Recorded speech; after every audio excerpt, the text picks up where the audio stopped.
Magandang araw sa ating lahat mga boss. Andito na naman tayo ang iyong lingkod, si Clifford Dama Vlogs. So, sa mga bago kong followers diyan mga boss at yung mga kaibigan nating damador o subscriber mga boss. Kung sino yung hindi nakakita ng mga laban ko na ina-upload mga boss, pwede din kayo mag-visit sa my YouTube channel mga boss. Please visit my YouTube channel Clifford Dama Vlogs. Doon ko po lahat ina-upload yung mga laban ko mga boss na mga solid talaga, yung mga makapigil hininga nga mga bakbakan mga boss, at may aral din talaga kayo mapupulot. At kung sino yung gustong magpapa-shoutout mga boss, mag-comment lang po kayo sa may comment section mga boss, para isa-shoutout ko po kayo sa may next video.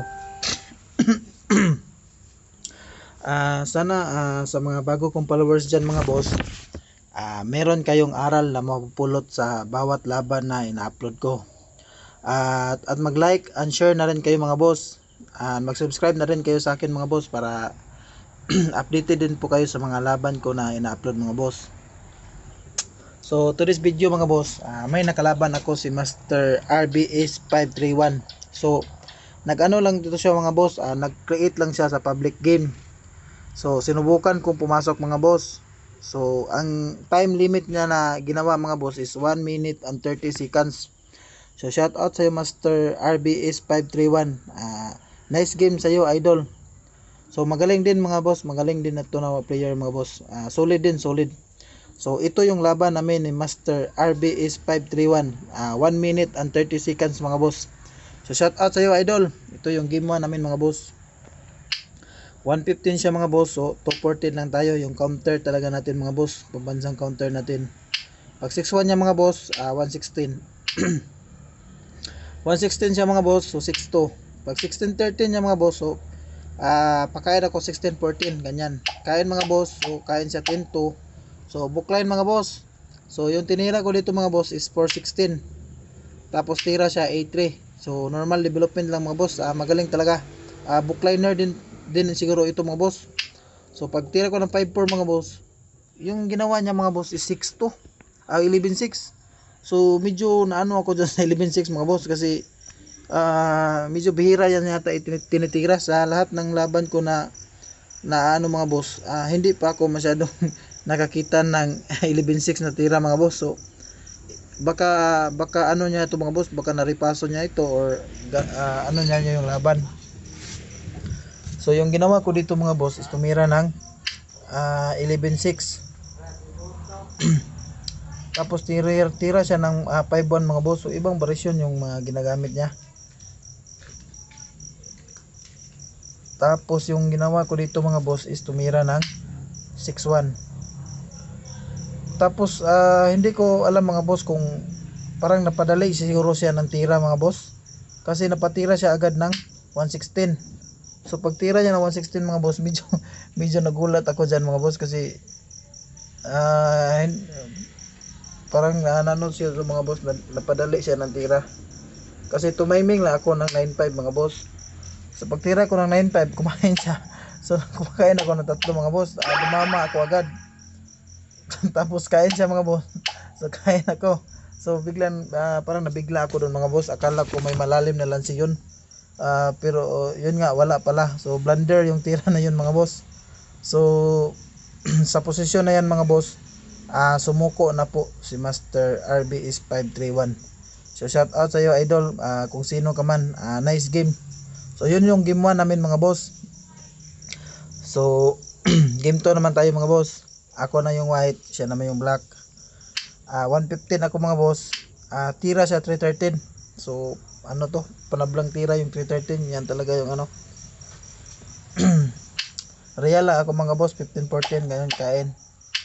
Tapos tira sa 116 mga boss, 314. Siguro kanina mga boss, kasi 1 minute and 30 seconds lang kasi yung time kanina mga boss. Baka medyo napadali siya doon, napadali siya ng tira. Kasi 1 minute and 30 seconds medyo may pagka mabilisang tira din yan. Kaya napatira siya siguro agad doon. So yun nga mga boss, ipapatuloy natin yung game 2. 5-1 siya mga boss, so tira lang ako ng 5-1 din. Pag tira niya 16-13 mga boss, tumira lang ako ng 9-5. So pag tira niya ng 116 mga boss, tumira lang ako ng 115. So yung ginawa niya dito mga boss is 7-3. So hindi niya yung iba kasi kung na-encounter mga boss is sasayang muna ng 7-2. So 7-3 yung ginamit niya mga boss. So dito sa part na boss, mga boss, pag tira niya 7-3, tumira ako ng 14-15 advance. Tapos pag tira niya ng 9-5 mga boss, tumira ako ng 15-2. Tapos nagpa-atras siya ganyan mga boss. So medyo madidihado ako dito mga boss kasi may threat na doon, sasayang siya sa 11-7. So yung ginawa ko dito mga boss is tumira ng 6-1. So pagkain niya doon mga boss, pagsayang niya mga boss, tumira lang ako ng 7-2. So pagkain niya mga boss, pinakain ko lang ganyan 2-14. Tapos kain ako 8-14. So pero sa posisyon na yan mga boss, dibaldi na ako dyan mga boss. Pero yung ko dito mga boss is nakabookline kasi ito mga boss, pasok siya sa pormada.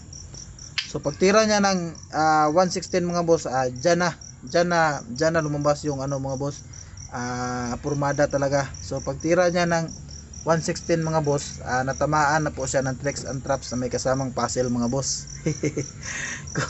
Kung medyo beginners ka mga boss, hindi mo talaga yan makikita, yung lalim ng lansi dyan mga boss na nakatago.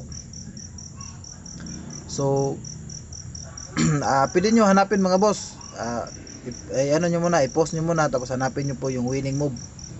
So yun nga mga boss, congrats sa mga nakakita. So yung winning move dito mga boss, dito lang sa may 116, pakain lang. So obligado siya kakain ng 3 mga boss kasi bawal naman kumain ng isa lang. So 3 yung kakainin niya. Kain siya ganyan dito sa sa may 3. So may bitin pang kain mga boss. So yung sikreto diyan mga boss, sasabay ka dito sa may 12-7. So pagkain niya mga boss, kain ka ng 3. Ayan na. So 4 versus 6, pero eskwalado naman yung 5 niya mga boss, nakakulong. So tira siya 15 to mga boss, tumira lang ako ng 5-1. So pagkain siya ganyan mga boss. So tira siya 4-16. So sinayang ko lang yung isa mga boss. Pero sa posisyon na yan mga boss, sumuko na po si Master RB is 531. So shout out sa iyo idol, nice game. Solid din talaga siya maglaro mga boss, magaling din. Sana sa mga bago kong followers dyan mga boss, may aral kayong napulot doon sa laban na yun mga boss. So nice game sa iyo idol, RB is 531.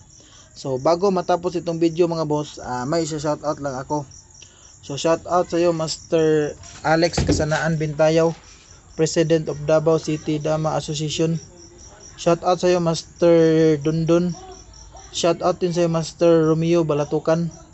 Shout out sa iyo Master Nina Daraido from Cagayan de Oro City, Bayabas. Shout out sa iyo Master Anikito Iskuton, aka Dongkits ng Carmen, Cebu. Shout out sa iyo Master Topper Barile Abansinya. Shout out sa iyo Master Dan Surrealis ng Pagadian City.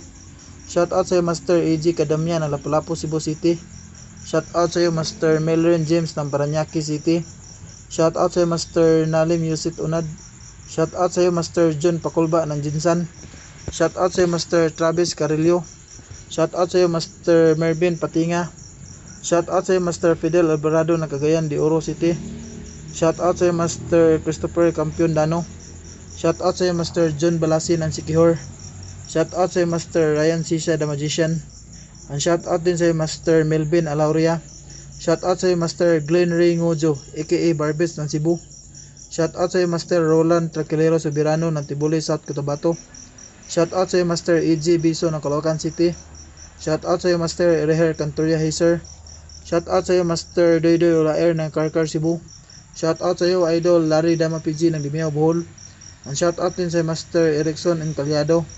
Shout out sa iyo Master Oscar Amakin, champion ng Panglao number 1. Shout out sa iyo Master Ronald Daspunya from Lapu-Lapu, Cebu City. Shout out sa iyo Master Eddie Pinkian ng Cebu. Shout out sa iyo Master Galvin Pamiron Rama ng Padada, Davao. And shout out din sa iyo Master Aaron ang Malakas.